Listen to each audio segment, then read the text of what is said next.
So ಈ ನಾನು ಯಾರಂತೆ ಆಗಲಿ ಅನ್ನೋ ವಿಷಯ ಬಹಳ ಚಿಕ್ಕ ವಯಸ್ಸಿನಿಂದ ನನ್ನನ್ನು ಕಾಡ್ತಿದ್ದಂತಹ ವಿಷಯ. ನಾನು ಬಾಲಕ ಸಂಘದಲ್ಲಿ ಚಿಕ್ಕ ವಯಸ್ಸಿನಲ್ಲಿದ್ದಾಗಲೇ ಇದ್ರ ಮೇಲೆ ಲೇಖನ ಬರೆಯೋದಕ್ಕೆ ಪ್ರಯತ್ನ ಪಟ್ಟಿದ್ದೆ. ಆಮೇಲೆ ಮುಂದೆ ಹೋಗ್ತಾ ಹೋಗ್ತಾ ನಮ್ಮಮ್ಮ ಹೇಳೋರು, ನೋಡು ಅವನು ಎದುರುಗಡೆ ಮನೆ ಹುಡುಗನ ನೋಡು, ಫಸ್ಟ್ ಕ್ಲಾಸಲ್ಲಿ ಪಾಸ್ ಆಗ್ತಾ, ಅವನು ಫಸ್ಟ್ ರ್ಯಾಂಕ್ ಬರ್ತಿದ್ದಾನೆ, ನೀನು ಅವನ ಥರನೇ ಆಗಬೇಕು.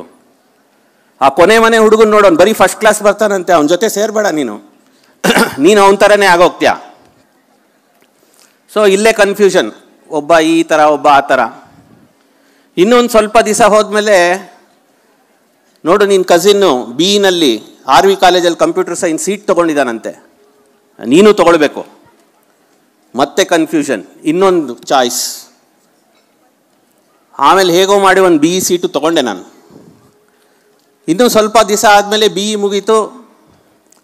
ಆ ಕೊನೆ ಮನೆ ಹುಡುಗನ ನೋಡು, ಅವನೇ ಬಿಸ್ನೆಸ್ ಮಾಡ್ತಿದ್ದಾನಂತೆ, 30-40 ಸಾವಿರ ಸಂಬಳ ತರ್ತಿದ್ದಾನೆ ಆಲ್ರೆಡಿ. ನನಗೆ ಆಲ್ರೆಡಿ ಅಮ್ಮ ನೀನೇ ತಾನೇ ಹೇಳಿದ್ದು ಅವ್ರ ಜೊತೆ ಸೇರಬೇಡ ಅಂತ. ಇನ್ನು ಮುಂದೆ ಹೋದರೆ ಕೆಲಸಕ್ಕೆ ಸೇರಿದ ಮೇಲೆ ಮತ್ತೆ confusion. Appraisals, top 10% only will get 15% hike. ಈ ಟಾಪ್ 10% ಯಾರು? ಯಾರಿಗೂ ಗೊತ್ತಿಲ್ಲ ಯಾರಂತಾಗೋದು.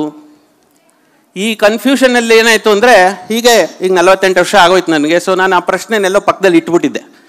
ಸೊ ವಿವೇಕಾನಂದವ್ರಿಗೆ ಮತ್ತೆ ಈ ಪ್ರಶ್ನೆ ನನಗೆ ಕೊಟ್ಟರು. ಸ್ವಲ್ಪ ರಿಸರ್ಚ್ ಮಾಡಿದ್ದೀನಿ, ನನ್ನ ಅಭಿಪ್ರಾಯಗಳು ಏನು ಅನ್ನೋದನ್ನು ನಿಮ್ಮ ಜೊತೆ ಹಂಚ್ಕೊಳ್ತೀನಿ. ಈ ಪ್ರಶ್ನೆಗೆ ಉತ್ತರ ಹುಡುಕಕ್ಕೆ ಹೊರಟಾಗ ನಾನು ಏನು ಕಂಡುಕೊಂಡೆ ಅನ್ನೋದನ್ನು ನಿಮಗೆ ಹೇಳಬೇಕು ಅಂದರೆ, ಒಂದು 4 ಜನದ ಉದಾಹರಣೆ ನಾನು ನಿಮಗೆ ಕೊಡಬೇಕು. ಮೊದಲನೇದಾಗಿ, ನಿಮಗೆಲ್ಲರೂ ಗೊತ್ತಿದೆ, she is known as armless archer. ಯಾರಿರ್ಬೋದು? ಶೀತಲ್ ದೇವಿ. ಕೇಳಿದಿರಲ್ವ ಹೆಸರು? ಶೀತಲ್ ದೇವಿ. ಹುಟ್ಟಿವಾಗಲೇ ಅವಳಿಗೆ 2 ಕೈ ಇರಲಿಲ್ಲ. ಅವಳಿಗೆ ಚಿಕ್ಕ ವಯಸ್ಸಲ್ಲೇ ಜಮ್ಮು ಕಾಶ್ಮೀರದಲ್ಲಿ ಹುಟ್ಟಿದ್ದು, ಬಡತನದ ಮನೆ, ತುಂಬು ಸಂಸಾರ, ಮನೆಯಲ್ಲಿ ಅಣ್ಣ ತಂಗಿ, ಅಪ್ಪ ಅಮ್ಮ, ಶಾಲೆನಲ್ಲಿ ಟೀಚರು, ಯಾರೂ ಅವಳನ್ನ ಅಂಗವಿಕಲೆ ಅಂತ ಗೊತ್ತಾಗದೇ ಇರೋ ಹಾಗೆ ಬೆಳೆಸಿದ್ರು. ಕಾಲಲ್ಲೇ ಎಲ್ಲ ಬರತ. ಅವಳು ಊಟ ಮಾಡ್ತಿದ್ದಿದ್ದು ಕಾಲಲ್ಲೇ, ನೋಟ್ಸ್ ಬರ್ಕೊತಿದ್ದು ಕಾಲಲ್ಲೇ, ಎಲ್ಲ ಕಾಲಲ್ಲಿ. ಸ್ವಲ್ಪ ದಿವಸ ಆದಮೇಲೆ ಅವಳು ಬೆಂಗಳೂರಿಗೆ ಬರ್ತಾಳೆ.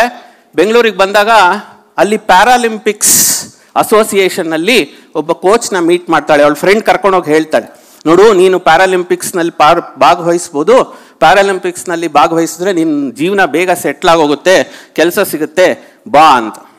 ಅಲ್ಲಿ ಹೋಗ್ತಾಳೆ. ಅಲ್ಲಿ ಬಿಲ್ಲು, ಆರ್ಚರಿ ನೋಡಿ ಅವಳಿಗೆ ತುಂಬ ಇಂಟ್ರೆಸ್ಟ್ ಬರುತ್ತೆ. ನಾನು ಆರ್ಚರ್ ಆಗಬೇಕು ಅಂತ ಅಂದ್ಕೊತಾಳೆ. ಆದರೆ ಆರ್ಚರಿನಲ್ಲಿ, ಪ್ಯಾರಾಲಿಂಪಿಕ್ಸ್ ಆರ್ಚರಿ ಮಾಡೋರ್ನಿಗೆಲ್ಲ ಏನಿತ್ತು ಅಂದರೆ, ಕೈಯಿನ ಒಂದು ಭಾಗ ಇರೋದಿಲ್ಲ, ಅದಕ್ಕೊಂದು ಅಟ್ಯಾಚ್ಮೆಂಟ್ ಹಾಕ್ತಾರೆ, ಆಮೇಲೆ ಪ್ಯಾರಾಲಿಂಪಿಕ್ಸ್ನಲ್ಲಿ ಆರ್ಚರಿ ಮಾಡಬಹುದು. ಆದರೆ ಇವಳಿಗೆ ಕೈಯೇ ಇಲ್ಲ. ಆದರೂ ಅವಳು ಕೋಚ್ ಹೇಳ್ತಾರೆ, ಇಲ್ಲಮ್ಮ ಪರವಾಗಿಲ್ಲ, ಪ್ರಯತ್ನ ಮಾಡೋಣ ಅಂತ ಹೇಳಿ ಕೊನೆಗೆ ಅವಳಿಗೆ ಬಾಯಲ್ಲಿ ಬಿಲ್ಲನ್ನು ಎಳೆಯೋದಕ್ಕೆ, ಕಾಲಲ್ಲಿ ಬಿಲ್ಲನ್ನು ಹಿಡ್ಕೊಳ್ಳೋದಕ್ಕೆ ತರಬೇತಿ ಕೊಡ್ತಾರೆ. 2-3 ವರ್ಷಗಳ ಪರಿಶ್ರಮದ ನಂತರ ಅವಳು ಅಂತಾರಾಷ್ಟ್ರೀಯ ಮಟ್ಟದಲ್ಲಿ ಭಾಗವಹಿಸುವಷ್ಟು ನೈಪುಣ್ಯತೆಯನ್ನು ಪಡ್ಕೊತಾಳೆ. ಅಲ್ಲಿಗೆ ಮುಗಿಯಲ್ಲ, ಚಪ್ಪಾಳೆ ಹೊಡಿಬೇಡಿ, ಇಲ್ಲಿಗೆ ಮುಗಿಲಿಲ್ಲ. ಅವಳು ಅನ್ಕೊಂಡಿದ್ದಿದ್ರೆ ಈಗ ಭಾರತವನ್ನು ಪ್ಯಾರಾಲಿಂಪಿಕ್ಸ್ನಲ್ಲಿ ಪ್ರತಿನಿಧಿಸಿ ಒಂದು ಕೆಲಸ ಸಿಕ್ಕೊಂಡು ಸುಮ್ಮನಾಗ್ಬಿಡ್ಬೋದಿತ್ತು. ಆದರೆ she didn't stop, she continued to practice and she achieved in recent, ಈಗ ತಾನೇನು ಮುಗಿದಂತಹ ಪ್ಯಾರಾಲಿಂಪಿಕ್ಸ್ನಲ್ಲಿ she scored 10 out of 10 in archery. Perfect 10. And she is the world number 1 Paralympics archer today. ಅವಳು ಪ್ಯಾರಾಲಿಂಪಿಕ್ಸಿಗೆ ಬರ್ತಾ ಇದ್ದಾಳೆ ಅಂದರೆ ಫಾರಿನ್ನಲ್ಲೆಲ್ಲ ಜನ ಅವಳು ನೋಡೋಕ್ಕೋಸ್ಕರ ಬರ್ತಾರೆ. ಅಷ್ಟು ಪ್ರಸಿದ್ಧಿಯನ್ನು ಪಡೆದುಬಿಟ್ಲು. ಅವಳು ಮನಸ್ಸು ಮಾಡಿದಿದ್ರೆ ಅಂಗವಿಕಲತೆಯನ್ನು ಇಟ್ಕೊಂಡು ದೇಶವನ್ನು ಪ್ರತಿನಿಧಿಸಿ ಒಂದು ಕೆಲಸವನ್ನು ತಗೊಂಡು ಸುಮ್ಮನಾಗ್ಬಿಡ್ಬೋದಿತ್ತು. ಆದರೆ ಅವಳು ಅಲ್ಲಿ ನಿಲ್ಲಿಲ್ಲ. She wanted to achieve excellence. ಜ್ಞಾಪಕ ಇಟ್ಕೊಳ್ಳಿ. ಹಾಗೆ ಇನ್ನೊಂದು ಎಕ್ಸಾಂಪಲ್ ನಾನು ನಿಮಗೆ ಕೊಡಬೇಕಾಗಿದ್ದು ಹಿಮಾ ದಾಸ್. ಎಷ್ಟು ಜನಕ್ಕೆ ಗೊತ್ತಿದೆ? ಧಿಂಗ್ ಎಕ್ಸ್ಪ್ರೆಸ್. ಅಸ್ಸಾಮಿನ ಹುಡುಗಿ, ಚಿಕ್ಕ ವಯಸ್ಸಿನಲ್ಲಿ ಹೈಸ್ಕೂಲ್ನಲ್ಲಿ ಫುಟ್ಬಾಲ್ ಆಡ್ತಿದ್ಲಂತೆ, ಹುಚ್ಚಾಬಟ್ಟೆ ಓಡೋಳಂತೆ. ಸೊ ಅವ್ರ PT ಟೀಚರ್ ಅವಳನ್ನು ಕರೆದು ಹೇಳಿದ್ರು, ನೋಡು ನೀನು ಫುಟ್ಬಾಲ್ ಆಡೋಕ್ಕೆ ಲಾಯಕ್ಕಿಲ್ಲ, ನಾನು ನಿಮ್ಮ ಅಪ್ಪ ಅಮ್ಮಂಗೆ ಹೇಳ್ತೀನಿ, ಡೆಲ್ಲಿಗೆ ಹೋಗಿ ಫೀಲ್ಡ್ ಆ್ಯಂಡ್ ರನ್ನಿಂಗ್ ರೇಸ್ಗೆ ಟ್ರೈನಿಂಗ್ ತಗೋ. ಸೊ ಹೋಗ್ತಾಳೆ. ರನ್ನಿಂಗ್ ರೇಸ್ನಲ್ಲಿ ಆ ವರ್ಷನೇ ಎಷ್ಟು ಅವಳಿಗೆ ನೈಪುಣ್ಯತೆ ಇರುತ್ತೆ ಅಂದರೆ, ಬಡತನ ಆದರೂ ಅವ್ರ PT ಟೀಚರ್ ದುಡ್ಡು ಕೊಟ್ಟು ಡೆಲ್ಲಿಗೆ ಕಳಿಸ್ತಾರೆ ಅವಳನ್ನ. ಡೆಲ್ಲಿಗೆ ಬಂದು ಪ್ರಾರಂಭ ಮಾಡ್ತಾಳೆ, ತರಬೇತಿ ಪಡ್ಕೊತಾಳೆ. ಮೊದಲನೇ ವರ್ಷನೇ ಅಂಡರ್-19 ವರ್ಲ್ಡ್ ಚಾಂಪಿಯನ್ಸ್ಗೆ ಇಂಡಿಯಾನ ರೆಪ್ರೆಸೆಂಟ್ ಮಾಡೋದಕ್ಕೆ ಸೆಲೆಕ್ಟ್ ಆಗ್ತಾಳೆ. ಮುಗಿಲಿಲ್ಲ ಅಲ್ಲಿಗೆ, ಚಪ್ಪಾಳೆ ಹೊಡಿಬೇಡಿ. ಅವಳು ಅಂಡರ್-19 ವರ್ಲ್ಡ್ ಚಾಂಪಿಯನ್ಶಿಪ್ನಲ್ಲಿ ಭಾರತವನ್ನು ಪ್ರತಿನಿಧಿಸಲಿಕ್ಕೆ ಹೋಗೋದಕ್ಕೆ ಮುಂಚೆ ಅವಳ ಹತ್ರ ಒಂದು ಶೂಸ್ ಕೂಡ ಇರೋದಿಲ್ಲ. ಟ್ರ್ಯಾಕ್ ರನ್ನಲ್ಲಿ ಓಡಬೇಕು ಅಂದರೆ ಅವಳಿಗೆ ಯಾವ ಥರ ಶೂಸ್ ಬೇಕು, ಆ ಥರ ಶೂಸ್ ಬೇಕು ಅಂತ ಅವ್ರ ಅಪ್ಪನಿಗೆ ಒಂದು ಫೋಟೋ ಕಳಿಸ್ತಾಳೆ. ಅಪ್ಪ ನನಗೊಂದು ಫೋಟೋ, ಈ ಥರ ಶೂ ತಂದು ಕೊಡ್ತೀಯಾ ಅಂತ. ಅಪ್ಪನ ಹತ್ರ ದುಡ್ಡಿಲ್ಲ, ಬಡತನ. ಮನೆ ಹತ್ರಲ್ಲಿರೋ ದುಡ್ಡೆಲ್ಲ ಸಂಪಾದನೆ ಮಾಡಿಕೊಂಡು ಒಂದು ಕಡೆ ಕೂಡಿಟ್ಕೊಂಡು ಪೇಟೆಗೆ ಹೋಗಿ ಅದೇ ಥರ ಕಾಣಿಸುವಂಥ ಒಂದು ಕ್ಯಾನ್ವಾಸ್ ಶೂಸ್ನ ತಂದು ಹಿಮಾ ದಾಸ್ ಕೊಡ್ತಾಳೆ. ಸೊ ಇದನ್ನ ಇಟ್ಕೊಂಡು ನಾನು ಹೆಂಗೆ ಓಡೋಕ್ಕಾಗತ್ತೆ ಅಂತ ಹಿಮಾ ದಾಸ್ ಅವಳು ತನ್ನ ಆತ್ಮವಿಶ್ವಾಸವನ್ನು ಕಳ್ಕೊಬೋದಿತ್ತು. ಅವಳು ಹಂಗೆ ಮಾಡಲಿಲ್ಲ. ಅವಳ ಹತ್ರ ಇದ್ದಿದ್ದ ಪೆನ್ನ ತಗೊಂಡು, ಅವಳ ಜೊತೆಗೆ ಬಂದಿದ್ದವ್ರ ಹತ್ರ ಇದ್ದಿದ್ದೆಲ್ಲ ಅಡಿಡಾಸ್ ಶೂಸ್. ಇವಳು ಪೆನ್ನ ತಗೊಂಡು ಆ ಶೂ ಮೇಲೆ ಅಡಿಡಾಸ್ ಅಂತ ಬರ್ಕೊಂಡ್ಳು. ಅದೇ ಶೂಸ್ನ ಹಾಕ್ಕೊಂಡು, ಇದು 2019ನಲ್ಲಿ ಪೇಪರಲ್ಲಿ ಬಂದಿತ್ತು, ನೀವೆಲ್ಲ ಓದ್ಬೋದು. ಅದೇ ಶೂಸ್ನ ಹಾಕ್ಕೊಂಡು ಅದೇ ವರ್ಷ 4 ರೇಸಲ್ಲಿ ಗೋಲ್ಡ್ ಮೆಡಲ್ನ ಸಂಪಾದನೆ ಮಾಡಿದ್ಲು.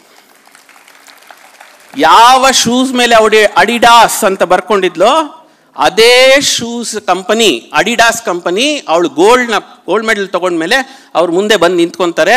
ಅಮ್ಮ ಹಿಮಾ ದಾಸ್, ನಿನ್ನ ಹೆಸರಲ್ಲಿ ನಾವೊಂದು ಬ್ರ್ಯಾಂಡ್ ಶೂಸ್ನ ರಿಲೀಸ್ ಮಾಡ್ತಿದ್ದೀವಿ, ನನ್ನ ಜೊತೆ ಕಾಂಟ್ರಾಕ್ಟ್ ಸೈನ್ ಮಾಡು ಅಂತ.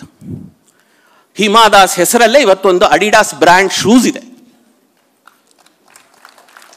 ಸೊ ಅವಳು ಕೂಡ ಶೂಸ್ ಇಲ್ಲ ನನ್ನ ಹತ್ರ ಟ್ರ್ಯಾಕಲ್ಲಿ ಓಡೋದಿಕ್ಕೆ ಅಂದ್ಕೊಂಡು ಅಲ್ಲಿಗೆ ನಿಂತು, ಓಕೆ ನಾನು ಹೇಗಿದ್ರು ಭಾರತವನ್ನು ಪ್ರತಿನಿಧಿ ಮಾಡಿದ್ದೀನಿ ಅಂತ ಅಲ್ಲಿಗೆ ಸುಮ್ಮನಾಗ್ಬೋದಿತ್ತು. ಆಗಲಿಲ್ಲ. She took the situation into her control, excelled again. ಜ್ಞಾಪಕ ಇಟ್ಕೊಳ್ಳಿ. 3ನೇ ಉದಾಹರಣೆ, ಅಸ್ಸಾಮಿನ Jaidev Payang, forest man of India. ಕೇಳಿರ್ಬೋದು ನೀವು ಹೆಸರು. ಚಿಕ್ಕ ವಯಸ್ಸಿನಲ್ಲಿ, ನಿಮ್ಮ ವಯಸ್ಸಿನಲ್ಲಿ ಬಡತನದ ಮನೆಯಿಂದ ಹೊರಗೆ ಬಂದ ತಕ್ಷಣ ಎದುರುಗಡೆ ನದಿ ಆ ಕಡೆ ದಟ್ಟವಾದ ಕಾಡಲ್ಲಿ ಪ್ರಾಣಿಗಳು. ಚಿಕ್ಕ ವಯಸ್ಸಿನ ಅವನಿಗೆ ಕಾಡು ಪ್ರಾಣಿಗಳಂದ್ರೆ ಹುಚ್ಚು. ಅದನ್ನೇ ನೋಡಿ ಬೆಳೆದವನು. ದೊಡ್ಡವನಾಗ್ತಾ ಆಗ್ತಾ ಗೊತ್ತಲ್ಲ, ಎಫಾರೆಸ್ಟೇಷನ್, ಡಿಫಾರೆಸ್ಟೇಷನ್ ಎಲ್ಲ ಕೇಳಿದಿರಲ್ವಾ. ಇದ್ರ ಕಾರಣದಿಂದ ಮರಗಳೆಲ್ಲ ನಾಶ ಆಗಕ್ಕೆ ಶುರುವಾಯಿತು. ಮರ ನಾಶ ಆಗ್ತಿದ್ದಂಗೆ ಪ್ರಾಣಿಗಳು ಕಾಡಕ್ಕೆ ಬರೋದಕ್ಕೆ ನಿಲ್ಲಿಸ್ಬಿಡ್ತು. ಜಯದೇವ್ಗೆ ಬಹಳ ಬೇಜಾರು, ಪ್ರಾಣಿಗಳಿಲ್ವಲ್ಲ, ಏನಾದರೂ ಮಾಡಬೇಕು. 12-13 ವಯಸ್ಸಿನ ಹುಡುಗ. ಆ ವಯಸ್ಸಿನಲ್ಲಿ ಅಕಾಲ ಮಳೆಯಿಂದ ಪ್ರವಾಹ ಬಂದು ಇನ್ನಷ್ಟು ಕಾಡು ನಾಶ ಆಗೋಯ್ತು. ಅಸ್ಸಾಂ ಗೊತ್ತಲ್ಲ ನಿಮಗೆ, ಅಲ್ಲಿ ಮಳೆ ಜಾಸ್ತಿ. ಸೊ ಒಂದು NGO ಬರುತ್ತೆ ಅವ್ರ ಹಳ್ಳಿಗೆ, ನಾವು ಮರಗಳನ್ನು ನೆಡ್ತೀವಿ ಅಂತ. ಜಯದೇವಿಗೆ ಬಹಳ ಖುಷಿ ಆಗುತ್ತೆ. ಅವ್ರ ಜೊತೆ ಇವನು ಸೇರ್ಕೊತಾನೆ. ಓದು ಬರ ಎಲ್ಲ ಬಿಟ್ಟು ಅಲ್ಲಿ ಮರ ನೆಡೋದಕ್ಕೆ ಶುರು ಮಾಡ್ತಾನೆ. ಸ್ವಲ್ಪ ದಿವಸ ನಡೆಯುತ್ತೆ. NGO ಕತೆ ಗೊತ್ತಲ್ವಾ, ಅವ್ರು ಬರೋ ವಿಷಯ ಉದ್ದೇಶ ಅದೆಲ್ಲ ಬೇರೆ ಇರುತ್ತೆ. ಅವರೆಲ್ಲ ಹೊಟ್ಟೋಗ್ತಾರೆ. ಜಯದೇವಿಗೆ ಇದರಿಂದ ತೃಪ್ತಿ ಆಗಲ್ಲ. ಶುರು ಮಾಡ್ತಾನೆ, ನಾನೇ ಮರ ಬೆಳೆಸ್ತೀನಿ ನಿರ್ಧಾರ ಮಾಡ್ತಾನೆ. ಅವತ್ತು ಪ್ರತಿದಿನ ಬೆಳಗ್ಗೆ ಏಳೋದು, ಸುತ್ತಮುತ್ತ ಮರಗಳಿಂದ ಇರತಕ್ಕಂಥ ಕೊಂಬೆಗಳನ್ನೆಲ್ಲ ಕಡ್ಕೊಳ್ಳೋದು, ನದಿ ದಾಟೋದು, 4 ಹಳ್ಳ ತೋಡೋದು, ಮರಗಳನ್ನು ನೆಡೋದು, ಮತ್ತೆ ವಾಪಸ್ ಬರೋದು. ನೆಕ್ಸ್ಟ್ ಡೇ, ಮುಂದಿನ ದಿನ ಮತ್ತೆ 4 ಕೊಂಬೆಗಳನ್ನು ತಗೊಳ್ಳೋದು, ಹೋಗೋದು, ಮರಗಳನ್ನು ಹಿಂದಿನ ದಿವಸ ಹಾಕಿದ ಮರಗಳಿಗೆ ನೀರು ಹಾಕೋದು, ಮತ್ತೆ 4 ಮರಗಳನ್ನು ನೆಡೋದು. ಹೀಗೆ ಅವಿರತವಾಗಿ ಅವನು ಎಷ್ಟು ದಿನ ಇದನ್ನು ಮಾಡಿರಬಹುದು ಯೋಚನೆ ಮಾಡಿ. 1 ತಿಂಗಳಲ್ಲ, 1 ವರ್ಷ ಅಲ್ಲ, 2 ವರ್ಷ ಅಲ್ಲ, 16 ವರ್ಷಗಳ ಕಾಲ ನಿರಂತರವಾಗಿ ಮರಗಳನ್ನು ನೆಡ್ತಾ ಬರ್ತಾನೆ. ಯಾರು ಅವನಿಗೆ ಅಪ್ರಿಷಿಯೇಟ್ ಮಾಡಲಿಲ್ಲ. Well done, very good, continue. ಅವನಿಗೆ ದುಡ್ಡು ಇಟ್ಕೊಳಪ್ಪ ನೋಡು. ಯಾರ ಹಂಗಿಗೂ ಹೋಗಲಿಲ್ಲ.